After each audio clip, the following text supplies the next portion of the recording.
Hello students, welcome to Magnet Brains. मैं Rupali Verma. Magnet brains आपको 100% free education provide करता है, यानी कि आप यहाँ पर किसी भी क्लास में हो, कोई भी सब्जेक्ट की आपको परेशानी हो, आप यहाँ आकर फ्री में उस समस्या का समाधान लेकर जा सकते हैं। आपको कोई भी वीडियो देखना है, उसके लिए आपको ना ही कोई पेमेंट करना है, ना कोई कूपन खरीदना है और ना ही किसी तरह के पैकेज को परचेज करना है। बस आप अपने वीडियो, जो भी आपको समस्या है उस टॉपिक से रिगार्डिंग आप अपना वीडियो देख लीजिए और आप अपनी समस्या का हल ले लीजिए, वो भी 100% फ्री में। मैग्नेट ब्रेन्स अब आपके लिए बुक्स और ई बुक्स भी लेकर आया है, ताकि आपकी पढ़ाई काफ़ी अच्छे से हो सके। ये बुक्स आपको किंडरगार्टन से लेकर क्लास 12 तक के सभी क्लासेस की और सभी सब्जेक्ट की मिल रही हैं। इसमें कंटेंट हमने आपको बहुत ही उम्दा दिया है और साथ ही साथ हम यहाँ पर ये कोशिश कर रहे हैं कि आपको हर एक चीज़ अच्छे से समझ में आए, तो इसलिए यहाँ हमने बुक को अलग अलग कैटेगरीज़ में डिवाइड किया है। अब ये कैटेगरीज़ कैसी हैं? जैसे हम थ्योरी पढ़ते हैं, किसी भी टॉपिक को या किसी भी चैप्टर की थ्योरी पढ़ते हैं, तो एक बुक में आपको पूरी थ्योरी बुक रहेगी। दूसरी, जैसे हमने चैप्टर्स में एमसीक्यूज़ पढ़े हैं, तो पूरी एक बुक हमारी एमसीक्यूज़ बुक रहेगी। उसी तरह हम सैम्पल पेपर करते हैं, हम चैप्टर वाइज रिवीजन करते हैं, तो इन सब की अलग अलग बुक आपके लिए अवेलेबल है। अब सवाल उठता है कि ये बुक्स आपको मिलेंगी कैसे? तो इन बुक्स को प्राप्त करने के लिए नीचे डिस्क्रिप्शन बॉक्स में एक फॉर्म दिया गया है, आप इस फॉर्म को फिल कर दीजिए। तो जैसे ही आप फिल करके इसको सबमिट करेंगे, हमारी टीम आपसे कॉन्टेक्ट करेगी इसके रिगार्डिंग। तो इस तरीके से आपको जब ये बुक्स मिल जाएंगी तो आपके लिए ये पढ़ाई बहुत ही आसान और आसान होती चली जाएगी।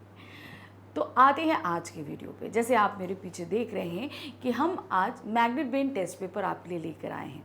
ये क्लास 3 से 12 तक सभी सब्जेक्ट में अवेलेबल कराए जा रहे हैं आपको, वो भी 100% फ्री। जैसे अभी तक आप सारे वीडियो हमारे फ्री देखते आए हैं, वैसे ये टेस्ट पेपर भी आपके लिए फ्री है। तो टेस्ट पेपर हम क्यों करा रहे हैं? देखिए, एग्ज़ाम हो, हमारे टेस्ट हो, इंटरनल रिविजन्स हो, तो हर रूप में हमारे सामने क्वेश्चन पेपर रखे जाते हैं। तो इन क्वेश्चन पेपर को हमारे लिए करना आसान हो जाए, इसलिए हम अगर पहले से प्रैक्टिस कर लें तो बहुत आसान रहता है। तो इसीलिए हर चैप्टर के हम अलग अलग आपके लिए टेस्ट पेपर लेकर आ रहे हैं। तो अभी तक हम कई चैप्टर्स कर चुके हैं और आगे और भी चैप्टर करेंगे। तो देखते हैं कि आज हमारी कौन सी क्लास है और कौन सा सब्जेक्ट है। तो क्लास है आज की हमारी 10th और हिंदी कोर्स ए का हमारा टॉपिक है व्याकरण का आज पद परिचय। तो पद परिचय हमने सीखा था, यानी कि जो पद हम इस्तेमाल करते हैं, जो वाक्य में पद होते हैं, उनका व्याकरीकरण परिचय देना ही पद परिचय कहलाता है। क्योंकि व्याकरण की दृष्टि से वो वाक्य में अपना क्या स्थान रखते हैं, वो ही हमारा क्या कहलाता है? पद परिचय। तो इसमें संज्ञा, सर्वनाम, क्रिया, विशेषण सभी कुछ हमने पढ़ा था। तो अब चलिए फटाफट देखते हैं कि कितना हमें याद है, क्योंकि उसी के बेसिस पे तो भाई हमें एग्जाम भी तो उसी से देने हैं। तो फटाफट करना शुरू करते हैं। तो यहाँ पर बहुविकल्पीय भी हैं आपके पास में और आपके परिवर्तित प्रश्न भी हैं, यानी कि आपको चेंज करने होंगे या फिर आपका उसको पद परिचय देना है। पद परिचय तो इसी तरीके से पूछा था, अंडरलाइन वर्ड होता है और उसका पद परिचय पूछा जाता है। तो चलिए देखते हैं। यहाँ पर प्रश्न संख्या 1 है, हुसैन आज दिल्ली जाएगा। यहाँ अंडरलाइन वर्ड है हुसैन। हुसैन किसी व्यक्ति का नाम है। सिंपल सी बात है, ये एक संज्ञा है, व्यक्तिवाचक संज्ञा है। तो यहाँ पर जो भी व्यक्तिवाचक संज्ञा के अलावा है, हम उसे सबसे पहले कट कर देंगे। तो यहाँ व्यक्तिवाचक संज्ञा, जातिवाचक संज्ञा, अनिश्चित सर्वनाम। तो यहाँ पर हमने सीधे सीधे ये कट कर दिया, ये कट कर दिया और ये भी कट कर दिया। बचा क्या हमारे पास? व्यक्तिवाचक संज्ञा। व्यक्तिवाचक संज्ञा है, हुसैन एक पुल्लिंग है, एक वचन है, कर्ता कारक है। तो ये हमारा एकदम सही है, पहला वाला। तो इसको हम टिक मार्क कर देंगे, एकदम सही। तो देखिए, इसको करने का सबसे आसान तरीका, जब आपके पास बहुविकल्पीय आता है, हमें एक बार पद पता चल जाए कि संज्ञा है, सर्वनाम है, क्रिया है, क्या इसका भेद है, भेद भी हमने पता कर लिया। फिर उसके बाद उसके जो भी बेकार ऑप्शंस बचते हैं उनको आप हटा दो, सिर्फ वही ऑप्शन रखो जो आपके काम के हैं। तो आपको इस तरीके से ये वेरीफाई करने में ज़्यादा आसानी हो जाए कि कौन सा सही है, कौन सा गलत है। चलिए नेक्स्ट आते हैं, बाजार से कुछ सामान ले आओ। अब यहाँ पर कुछ के नीचे अंडरलाइन है। अब सबसे पहले हमें कुछ का पता करना है, ये कुछ है क्या? तो कुछ जो है किससे संबंधित है? सामान से है। सामान क्या है? संज्ञा है। तो कुछ क्या हुआ? ये एक विशेषण है, ये हमारा क्लियर हो गया कि एक विशेषण है। अब चूंकि यहाँ पर संख्या हमें नहीं पता है तो ये क्या है, आपका अनिश्चित संख्यावाचक विशेषण रहेगा। ठीक है, क्या हुआ, अनिश्चित संख्या। इसके अलावा जो भी ऑप्शन है उन्हें हटा दो। अब यहाँ पर निश्चयवाचक सर्वनाम, ये सर्वनाम नहीं है तो इसे हम कट कर देंगे। फिर है ये अनिश्चित संख्या विशेषण, इसे रखेंगे। निश्चय सर्वनाम नहीं, ये सर्वनाम नहीं है, ये भी सर्वनाम नहीं है। तो सही ऑप्शन क्या हुआ, कुछ किससे संबंधित है, समान से। अनिश्चित संख्यावाचक विशेषण है, पुल्लिंग है, इसका विशेष्य क्या है, समान है। तो ये हमारा एकदम सही ऑप्शन है। नेक्स्ट आते हैं, मैं तेज चलता हूं। अब चलता हूं क्या है, हमारा क्रिया है। ठीक है, अब क्रिया के अलावा जो भी ऑप्शन है उसको हटा दीजिए। सबसे पहले तो हमारे पास कालवाचक विशेषण है, स्थानवाचक विशेषण है, तो हमने यहां पर इसको हटा दिया। तो अब ये क्या है, चलता हूं, ये अकर्मक क्रिया है कि सकर्मक क्रिया है। यहां पर हम ये देख रहे हैं कि ये एक अकर्मक क्रिया है, सकर्मक क्रिया नहीं है, तो हमने इसको हटा दिया। तो अब यहां पर अकर्मक क्रिया पुल्लिंग है क्योंकि चलता हूं एक वचन है। धातु इसकी क्या है, चल, चल धातु है, चल से ही तो सारे शब्द बनते हैं, चलता, चलते, चलो, सभी। तो धातु हमारी क्या है, चल है। तो सही ऑप्शन हमारा का है। नेक्स्ट आते हैं, वह कौन है। अब कौन शब्द क्या है, वह कौन है, वह आदमी है, वह औरत है, वह बच्चा है, वह लड़का है। तो ये सभी किसकी जगह पे इस्तेमाल हो रहा है, सर्वनाम की जगह। अब चूंकि ये सर्वनाम की जगह पे हमने कौन इस्तेमाल किया है, तो ये सीधे सीधे क्या है, सर्वनाम है। अब चूंकि ये एक प्रश्नवाचक शब्द है तो ये क्या हो गया, प्रश्नवाचक। तो यहां पर सबसे पहले हम देख रहे हैं क्या है, संबंधवाचक, निजवाचक, निश्चयवाचक, प्रश्नवाचक। सिंपल हमने निकाल लिया, ये एक प्रश्नवाचक सर्वनाम है और एक वचन है, क्योंकि एक ही वह कौन है, एक व्यक्ति है ना। हम यहाँ नहीं बोल रहे हैं वे कौन हैं, यहाँ पे हम क्या बोल रहे हैं, एक व्यक्ति के बारे में हम बात कर रहे हैं, तो ये एक वचन रहेगा। नेक्स्ट आते हैं, शाबाश तुमने बहुत अच्छा कार्य किया। तो तुमने, यहां पर तुमने शब्द क्या है, ये एक सर्वनाम शब्द है। क्या है, ये एक सर्वनाम शब्द है। अब सर्वनाम में कौन सा भेद है, ये हमको ये निकालना है। सर्वनाम में ये क्या है, पुरुषवाचक सर्वनाम है। अब कौन सा पुरुष है, मैं उत्तम होता है, तुम क्या होता है, तुम कौन सा होता है, मध्यम पुरुष होता है। ठीक है, तो अब हमने तीन चीजें इसमें निकालनी, सर्वनाम, पुरुषवाचक, मध्यम पुरुष, तीन चीजें हमने निकाल ली। अब उसी हिसाब से देख लो। पहली बात है, पुरुषवाचक सर्वनाम है, मध्यम पुरुष है, ये सही है। व्यक्तिवाचक संज्ञा उत्तम पुरुष नहीं है, सर्वनाम एक वचन अन्य पुरुष नहीं है, सर्वनाम एक वचन उत्तम पुरुष भी नहीं है। तो सही हमारा क्या है, सर्वनाम पुरुषवाचक सर्वनाम है, मध्यम पुरुष है, एक वचन है, कर्ता कारक। कर्ता कैसे कारक है, यहाँ पर ने लगे होने के कारण हम कारक को पहचानते। ने, कर्ता ने, कारक की क्या पहचान होती है, कर्ता, कर्ता कारक की पहचान क्या है, ने। तो कर्ता ने है यहाँ पे, तो ये कौन सी कारक हुई, कर्ता कारक हुई। तो वो हमने सीधे निकाल लिया, सही हमारा पहला वाला ऑप्शन होगा। नेक्स्ट आते हैं, मैं अपनी मातृभूमि पर मर मिटूंगी। मर मिटूंगी हमारा क्या है, क्रिया है। सबसे पहले हमने क्या निकाला, क्रिया निकाली। इसके अलावा जो कुछ भी आप हटा दो। अब आप यहां पर देख रहे हो कि ये क्या है, यहां पर तो सभी क्रिया हैं तो हम कुछ नहीं हटा सकते। दूसरा आते हैं, ये कौन सी क्रिया है, कौन सी क्रिया है। अब चलिए कौन सी क्रिया है, यहां पे हम थोड़ा कंफ्यूजन में हैं तो हम अभी छोड़ देते हैं आगे वाला। ठीक है, मर मिटूंगी हम दूसरा देख लेते हैं, वो क्या है हमारा, स्त्रीलिंग है, तो हम यहाँ पर स्त्री पुल्लिंग ऑप्शन काट देंगे। अभी हमें क्रिया को लेकर बहुत कंफ्यूजन है कि कौन सी क्रिया, इसीलिए हमने तीन ऑप्शन रखे हुए हैं। फिर उसके बाद आते हैं, मर मिटूंगी कौन सा काल है, भूतकाल, भविष्य काल या वर्तमान। मर मिटूंगी कौन सा है, भविष्य काल है, तो यहाँ पर भविष्य काल का एक ऑप्शन ये है, एक ये है, तो हमारे पास ये कटक गया। अब हमारे पास एक ऑप्शन क्या बच रहा है, सकर्मक क्रिया, और एक बच रहा है अकर्मक क्रिया। तो यहाँ पर सिंपल हमें दिख रहा है, मैं अपनी मातृभूमि पर मर मिटूंगी, ये क्या है, एक हमारी जो है सकर्मक क्रिया है। क्यों, क्योंकि सकर्मक क्रिया को हम कैसे पता करते हैं, सिंपल है, हम क्रिया के साथ प्रश्न करते हैं। अगर हमें उत्तर मिल गया तो वो सकर्मक है, नहीं मिला तो वो कहाँ है। तो यहाँ पर हमने कहा किस पे मर मिटोगी, तो उसने बोला मातृभूमि पर, हमें उत्तर मिल गया तो वो क्या हो गया, हमारी सकर्मक क्रिया हो गई। ठीक, नेक्स्ट आते हैं, नेहा आज तक उससे उबर नहीं पाई। नेहा, नेहा एक व्यक्ति का नाम है, तो ये एक संज्ञा है, व्यक्तिवाचक संज्ञा है, एक स्त्रीलिंग है, एक वचन है, और क्या है, नेहा आज तक, तो ये एक क्या है, कर्ता कारक है। तो सिंपल हम यहाँ देख रहे हैं व्यक्तिवाचक संज्ञा हम सबसे पहले रखेंगे और बाकी हटा देंगे।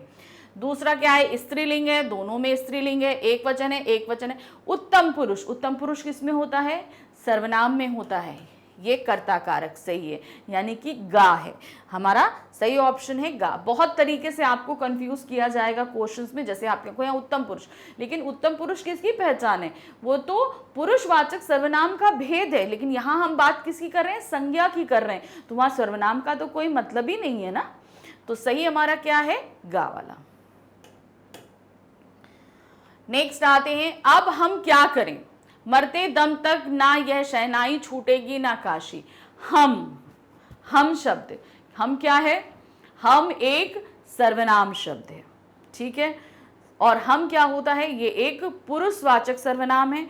हम किसके लिए हम ले रहे हैं, उत्तम पुरुष के लिए ले रहे हैं, ठीक है। चलिए अब देखते हैं यहाँ पर सबसे पहले ये एक सर्वनाम है, तो उसके अलावा बाकी जो ऑप्शन है काट दीजिए, ये हमने काट दिया, संज्ञा नहीं है। अब पुरुषवाचक सर्वनाम है, इसलिए संबंधवाचक हम नहीं रखेंगे। फिर उसके बाद है पुरुषवाचक सर्वनाम है, पुल्लिंग है, उत्तम पुरुष है, दोनों में सही है। कर्म कारक है या कर्ता कारक है, अब आप कैसे बताओगे, तो यहाँ पर हम क्या करें, हम मतलब कौन आ रहे हैं, हम जिसके बारे में बात हो रही है, अर्थात हम कर्ता हैं, तो यहाँ पर क्या होगा, हमारा का ऑप्शन सही होगा। क्यों, क्योंकि ये एक कर्ता कारक है। अब हम क्या करें, हम क्या हैं, कर्ता हैं, काम को कर रहे हैं, हमको करना है काम को, तो ये एक कर्ता कारक है। नेक्स्ट आते हैं, माँ ने नौकर से सब्जी मंगाई। नौकर, नौकर क्या है, नौकर एक संज्ञा है, एक जाति को बता रहा है, इंडिकेट, पूरी नौकर जाति को इंडिकेट कर रहा है, तो ये एक जातिवाचक संज्ञा है। नौकर क्या है, पुल्लिंग है, ठीक है, एक वचन है, तो यहां तक तो हमने निकाल लिया। चलिए इसको देखते हैं, जातिवाचक संज्ञा है, तो हम यहां पर बाकी ऑप्शंस कट कर देंगे, खत्म। फिर अब दो बचे हैं हमारे पास में। अब क्या है, जातिवाचक संज्ञा है, पुल्लिंग है, दोनों में पुल्लिंग है, एक वचन है, ठीक है। करण कारक है, भाववाच्य है। वाच्य किससे संबंधित होता है, क्रिया से संबंधित होता है, संज्ञा से संबंधित नहीं होता, इसलिए ये गलत है। करण कारक कैसे होगा, क्यों, क्योंकि यहां पर से लगा हुआ है। से किसकी पहचान है, करण कारक की, कर्ता ने कर्म को करण से। अब से जो है वो दो कारकों में आता है, करण कारक और अपादान कारक। अपादान कारक में जहां किसी से कोई चीज अलग होती है तो वहां से लगता है, लेकिन यहाँ पर कोई चीज किसी से अलग नहीं हो रही। यहाँ नौकर से सब्जी मंगाई है, तो से सीधी सीधी क्या है, यहाँ पर आपसे कोई कार्य कराया जा रहा है, तो इसलिए ये क्या है, करण कारक है। तो ये हमारा पहला ऑप्शन सही आएगा। नेक्स्ट आते हैं, रीना काली पतंग उड़ा रही है। पतंग क्या है, एक ऑब्जेक्ट का नाम है, यानी कि ये संज्ञा है। अब ये क्या है, जातिवाचक संज्ञा है या व्यक्तिवाचक संज्ञा है, तो सिंपल है कि ये क्या है, आपकी एक जातिवाचक संज्ञा है। क्या है, ये एक जातिवाचक संज्ञा है, ठीक है। तो हमने व्यक्तिवाचक को हटा दिया। नेक्स्ट आते हैं, अब इसकी क्या कहते हैं, जातिवाचक संज्ञा है, पतंग उड़ा रही है, ये एक वचन है। क्या है, ये एक वचन है। फिर स्त्रीलिंग है, ठीक है, तो यहाँ बहुवचन हमने हटा दिया, जब बहुवचन नहीं है, स्त्रीलिंग है, एक वचन है, यहाँ पे भी हम सही चल रहे हैं। कर्ता कारक नहीं है, क्यों, क्योंकि ये पतंग को उड़ा रही है, तो ये क्या हुआ, ये एक कर्म कारक है, तो ये सही ऑप्शन है हमारा खा वाला। जातिवाचक संज्ञा एक वचन स्त्रीलिंग। अब यहाँ पर देखिए को लगा तो नहीं है, तो लेकिन क्या है, रीना काली पतंग को क्या उड़ा रही है, हम अगर इससे पूछेंगे क्या उड़ा रही है, तो पतंग को उड़ा रही है, यानी कि ये क्या है, एक कर्म कारक है, तो सही हमारा क्या हुआ, कर्म कारक। नेक्स्ट है, वह छात्र बहुत होशियार है। छात्र क्या है, एक संज्ञा है। अब ये पूरी छात्र कम्युनिटी की ओर संकेत कर रहा है, तो ये क्या हुआ, एक जातिवाचक संज्ञा है, ठीक है। तो सबसे पहले जातिवाचक संज्ञा रखेंगे, उसके अलावा जो भी ऑप्शन है उन्हें हमने कट कर दिया। अब ये छात्र क्या है, वह छात्र है, यानी कि ये सिर्फ एक छात्र के बारे में बात हो रही है, यानी ये एक वचन है, तो तो यहाँ पर एक वचन है, यहाँ बहुवचन है, तो हम इसको कट कर देंगे, सही है। छात्र पुल्लिंग है, कर्ता कारक है, क्यों? क्योंकि वह छात्र होशियार है। कर्ता कौन है? छात्र है, तो सही ऑप्शन है हमारा का। नेक्स्ट आते हैं, वे स्त्रियां संस्कृत नहीं बोलती। अब वे हमारा जो है सर्वनाम होता है, लेकिन ये किसके बारे में बता रही है? स्त्रियों के बारे में बता रही है, ठीक है। ये क्या है? स्त्रियां। अब स्त्रियों से इस स्त्रियों के बारे में क्या बताया जा रहा है? वे बताया जा रहा है। तो अब ये सर्वनाम ना होके क्या हो गया? विशेषण हो गया। तो सिंपल, जो सर्वनाम शब्द विशेषण के तौर पर इस्तेमाल किए जाते हैं वो क्या होते हैं? सार्वनामिक विशेषण कहलाते हैं। तो यहां पर सार्वनामिक विशेषण के अलावा जो भी ऑप्शंस हैं उन्हें हम कट कर देंगे। तो सही गुणवाचक विशेषण गलत, संख्यावाचक विशेषण गलत, सार्वनामिक विशेषण सार्वनामिक, तो इन दोनों को हम रखेंगे। अब वे किससे संबंधित है? स्त्रियां। स्त्रियां क्या है? स्त्रीलिंग है, तो अब विशेषण भी क्या होगा? स्त्रीलिंग होगा। तो यहाँ स्त्रीलिंग है, यहाँ पुल्लिंग है, तो ये ऑप्शन भी हमारा चला गया। स्त्रीलिंग वे बहुवचन में है, ठीक है। संज्ञा क्या है? किसका विशेषण बता रही है? ये स्त्रियों का विशेषण है। सही ऑप्शन हमारा गा आ रहा है। तो यहां तक हमारे बहुविकल्पीय प्रश्न थे, खत्म हुए। अब फटाफट हम देखते हैं आगे हमारे पास प्रश्न दिए। पद परिचय से आप क्या समझते हैं? क्या होता है पद परिचय? इससे हमें क्या समझ में आता है, हमें ये बताना है। तो इसकी परिभाषा हम यहाँ लिखेंगे, किसी वाक्य में प्रयुक्त संज्ञा, सर्वनाम, विशेषण, क्रिया विशेषण, संबंध बोधक, समुच्चय बोधक अथवा विस्मयादि बोधक आदि शब्दों का जिस रूप में प्रयोग हुआ है उसे स्पष्ट करना ही पद परिचय होता है। सिंपल लैंग्वेज में हम ये कह सकते हैं, वाक्य में प्रयुक्त हुए पदों का व्याकरणीकरण परिचय ही पद परिचय कहलाता है। ये एक सिंपल डेफिनेशन भी है इसकी, ठीक है। तो दो डेफिनेशन, एक जो आपके सामने ये लगी है एकदम डिटेलिंग में है, इजी जो हमने बताई, मतलब वाक्य में प्रयुक्त हुए पदों का व्याकरणीकरण परिचय ही पद परिचय कहलाता है। ये भी हमारी एक डेफिनेशन है। नेक्स्ट आते हैं, पद से आप क्या समझते हैं? पद क्या होते हैं? शब्दों को जब वाक्य में प्रयुक्त, स्वतंत्र शब्दों को जब वाक्य में प्रयुक्त कर दिया जाता है तब वे क्या बन जाते हैं? पद बन जाते हैं। शब्दों का जब व्याकरणिक नियमों में बांधते हुए वाक्य में प्रयोग किया जाता है तब उन्हें पद कहते हैं। यानी कि जैसे हमने बोला राम, श्याम, सीता, ये जब तक अलग हैं तब तक ये शब्द हैं, लेकिन जैसे ही हमने बोला राम, श्याम, सीता जो हैं आपस में बातें कर रहे हैं, राम, श्याम, सीता आपस में बातें कर रहे हैं, तब ये राम, श्याम, सीता जो अभी तक शब्द थे वो वाक्य में बंधते ही क्या बन गए? पद बन गए। निम्नलिखित वाक्यों में रेखांकित शब्दों का पद परिचय दीजिए। अब हमारे पास क्या है? हमारे पास कुछ वाक्य आ रहे हैं जिसमें जो रेखांकित शब्द हैं उनका पद परिचय देना है। अब यहाँ दिया है, तुम्हारी पुस्तकें मैंने अलमारी में रख दी। तुम्हारी, तुम्हारी कौन है? तुम्हारी क्या होगा? ये एक जो है सर्वनाम शब्द आ रहा है, तो ये एक पुरुषवाचक सर्वनाम है, मध्यम पुरुष है, स्त्रीलिंग है। क्यों? क्योंकि तुम्हारी है और एक वचन है। संबंध कारक कैसे हैं हम बता दें, जहां संबंध कारक की पहचान क्या होती है? का, की, के, रा, री, रे। क्या होता है? रा, री, रे संबंध कारक की पहचान है, चिन्ह है इसके, का, की, के, रा, री, रे। अब चूंकि यहाँ री लगी है इसलिए ये एक संबंध कारक है। नेक्स्ट आते हैं, हरीश की किताबें अस्त व्यस्त रहती हैं। किताबें, किताबें क्या है? संज्ञा है, जातिवाचक संज्ञा है, यहाँ बहुवचन है, तो अब किताबें रहता नहीं, रहती हैं, स्त्रीलिंग है और ये एक कर्म कारक है। तो यहाँ पर देखिए सीधे क्या है? किताबें जातिवाचक संज्ञा है, स्त्रीलिंग है और बहुवचन है। आज बगीचे में मनमोहक फूल खिले हैं। अब यहाँ पर मनमोहक के नीचे अंडरलाइन है। मनमोहक क्या है? क्या है? फूल है, फूल संज्ञा है, तो सिंपल क्या हो गया? ये एक विशेषण हो गया, गुणवाचक हमारा विशेषण है। मनमोहक गुणवाचक विशेषण है, पुल्लिंग है और फूल इसका जो है विशेष्य है। नेक्स्ट आते हैं, आशिमा 10वीं कक्षा में पढ़ती है। आशिमा एक लड़की का नाम है, तो ये एक व्यक्तिवाचक संज्ञा है, स्त्रीलिंग है, एक वचन है, कर्ता कारक है। सिंपल हमने यहाँ पर निकाली। आशिमा व्यक्तिवाचक संज्ञा है, स्त्रीलिंग है, एक वचन है और कर्ता कारक है। नेक्स्ट आते हैं, वाह तुमने अच्छा काम किया। वह शब्द हमारा क्या है, ये विस्मयादिबोधक शब्द अव्यय है। क्या है, विस्मयादिबोधक अव्यय है। वाह है तो ये क्या है, हर्ष सूचक है। क्यों, उसे बहुत अच्छा लगा, खुश हो गई वो, तो क्या होगा, ये हर्ष सूचक। जब यहाँ पर अव्यय इस तरीके से संबंध बोधक या विस्मय सूचक रहते हैं तो इसमें हमें सिर्फ बताना होता है कि ये कौन सा भेद है। तो हमने ये बता दिया कि ये एक विस्मय बोधक अव्यय है और ये एक हर्ष सूचक शब्द है। सिर्फ इतना ही हम बताएंगे। देखिए, विस्मयादिबोधक अव्यय एक वचन है। नेक्स्ट आते हैं, शिक्षक के साथ एक शिष्य भी आता है।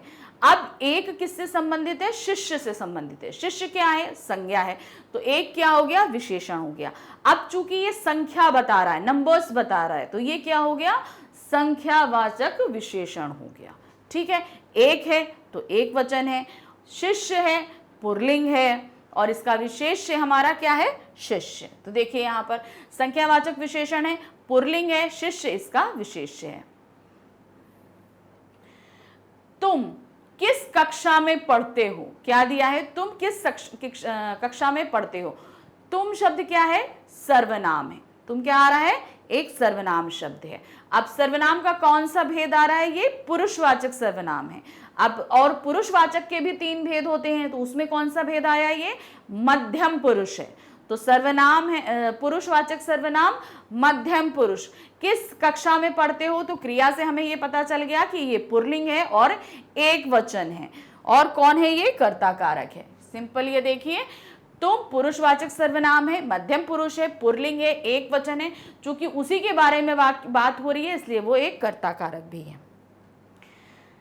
नेक्स्ट है, वीरों की सदा जीत होती है। सदा, सदा शब्द हमारा अंडरलाइनिंग क्या होगा, ये एक आपका क्रिया विशेषण है, अर्थात कालवाचक। ये काल को बता रहा है, सदा मतलब काल को बता रहा है। अव्यय है, स्त्रीलिंग है, क्योंकि जीत स्त्रीलिंग है इसलिए वो है, और एक वचन है। तो इस तरीके से फटाफट हमने अपने सारे पद परिचय भी कर लिए। आई होप आपको अच्छे से समझ में आया होगा कि हम इसे किस तरीके से जल्दी जल्दी कर सकते हैं। क्यों, क्योंकि जो गलत ऑप्शन है अगर हम उनको हटा दें तो हम बहुत आसानी से सही ऑप्शंस को टिक कर सकते हैं। तो सबसे पहले जो भी पद का आपको करना है उसको आपका पता होना चाहिए कि संज्ञा है, सर्वनाम है, क्रिया है, विशेषण है, क्या चीज है, अव्यय है। जब ये पता होगा, उसके भेद पता होंगे, तो आप फटाफट इसे आप कर लेंगे, जैसे मैंने अभी आपको करके बताया। तो मैग्नेट ब्रेन्स आपको अभी तक जो है 100% फ्री एजुकेशन देता आया है और आगे भी आपको देता रहेगा, क्योंकि हम विश्वास करते हैं कि आपकी परीक्षा, आपकी पढ़ाई, आपके भविष्य को लेकर किसी भी तरह का कॉम्प्रोमाइज आपको ना करना पड़े। इसीलिए आपको हम 100% फ्री एजुकेशन देते हैं। अब आपकी पढ़ाई को और ज़्यादा आसान और अच्छा बनाने के लिए मैग्नेट ब्रेन्स आपके लिए बुक्स और ई बुक्स भी लेकर आया है। ये बुक्स आपको किंडरगार्टन से लेकर क्लास 12 तक के सभी सब्जेक्ट्स के लिए मिलेंगी।